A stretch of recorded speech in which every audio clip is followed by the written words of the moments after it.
Suatu hari seorang profesor masuk ke kelas dan berkata, "Hari ini kita ujian mendadak." Mahasiswa langsung tegang. Kertas soal dibagikan satu persatu. Profesor berkata, "Jangan dibalik sebelum semuanya dapat." Saat semua sudah memegang kertas, profesor berkata, "Sekarang balik." Dan semua terdiam, karena di kertas itu tidak ada pertanyaan sama sekali. Hanya satu titik hitam kecil di tengah halaman putih. Mahasiswa saling menatap bingung. Profesor berkata pelan, "Tulis apa yang kalian lihat." Mereka pun menulis. Ketika ujian selesai, profesor mengumpulkan jawaban mereka, lalu membacanya satu persatu, dan ternyata semuanya sama.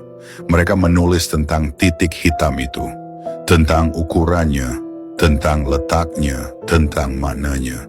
Tidak ada satupun yang menulis tentang halaman putih yang luas. Profesor lalu menatap mereka dan berkata, "Aku tidak akan menilai ujian ini.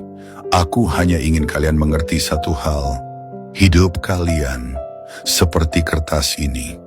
Sebagian besar hidup adalah ruang putih, kesehatan yang masih kalian punya, keluarga yang masih ada, teman yang masih peduli, makanan yang masih bisa kalian makan, napas yang masih kalian hirup setiap hari. Tapi kenapa yang paling sering kalian pikirkan justru titik hitamnya?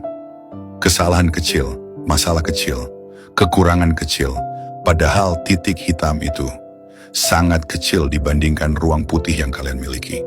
Profesor berkata lagi, "Masalah memang ada, tapi jangan biarkan masalah menutupi seluruh hidupmu. Karena semakin kamu fokus pada titik hitam, semakin kamu lupa bahwa hidupmu masih dipenuhi cahaya. Belajarlah bersyukur, belajarlah menikmati hal sederhana. Karena kebahagiaan bukan datang dari hidup yang sempurna, tapi dari hati yang bisa melihat bahwa masih banyak hal baik yang tersisa. Dan kadang, yang paling menyakitkan bukan kehilangan sesuatu, tapi menyadari bahwa selama ini kita tidak pernah menghargainya."